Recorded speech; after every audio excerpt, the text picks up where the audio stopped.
গাজায় ইসরায়েলি আগ্রাসনের প্রতিবাদে রাজধানী ঢাকায় বিক্ষোভ মিছিল, শহীদ মিনারে সমাবেশ, রাষ্ট্রীয়ভাবে ইসরায়েলি পণ্য নিষিদ্ধ চান পেশাজীবীরা। ফিলিস্তিনের গাজায় ইসরায়েলি বাহিনীর নির্বিচারে হত্যার প্রতিবাদে বিক্ষোভ হয়েছে দেশের বিভিন্ন জায়গায়, ক্লাস পরীক্ষা বর্জন করে সংহতি প্রকাশ। বিশ্বব্যাপী চলা সংহতি ধর্মঘটের প্রতি একাত্মতা জানিয়ে বায়তুল মোকাররমে মিছিল করেছে সম্মিলিত ওলামা মাশায়েখ পরিষদ। বাদ জোহর এই মিছিলে অংশ নেন হাজারো ধর্মপ্রাণ মুসলমান।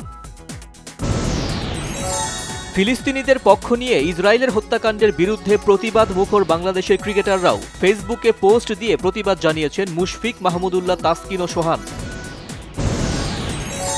গাজা ও রাফায় ইসরায়েলের বর্বরোচিত গণহত্যার প্রতিবাদে শুক্রবার কনসার্ট করবে না সবার আগে বাংলাদেশ ফাউন্ডেশন, একদিন পিছিয়ে হবে শনিবার।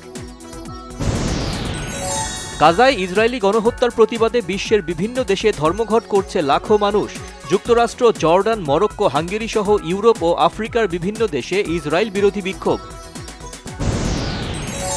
বিক্ষোভ পাল্টা হামলার মধ্যে ইসরায়েলের প্রধানমন্ত্রী বেনিয়ামিন নেতানিয়াহু যুক্তরাষ্ট্রে পাড়ি জমিয়েছেন, আলোচনা করবেন প্রেসিডেন্ট ট্রাম্পের সাথে।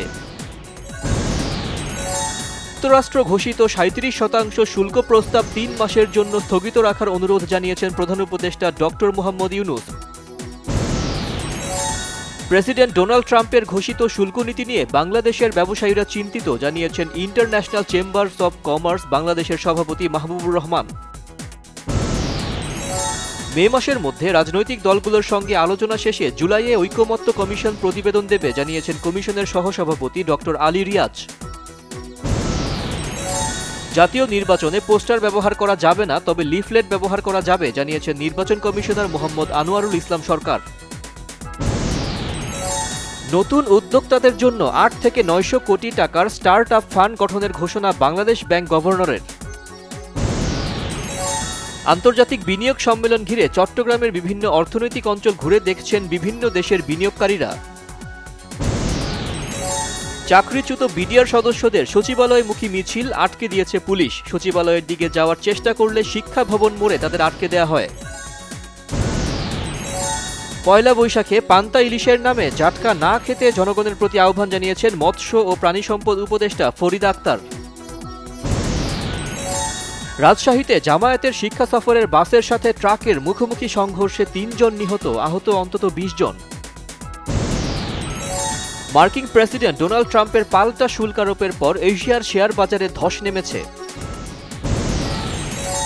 কনকাকাফ চ্যাম্পিয়ন্স কাপে ১-১ গোলে ড্র করেছে ইন্টার মায়ামি ও টরন্টো। মায়ামির পক্ষে গোলদাতা আর্জেন্টাইন মহাতারকা মেসি। ঢাকা প্রিমিয়ার লিগে দ্বিতীয় স্থানে ওঠার সুযোগ হাতছাড়া করল গাজী গ্রুপ ক্রিকেটার্স। নবম রাউন্ডে রূপগঞ্জ টাইগার্সের কাছে ৮ উইকেটে হেরেছে তারা।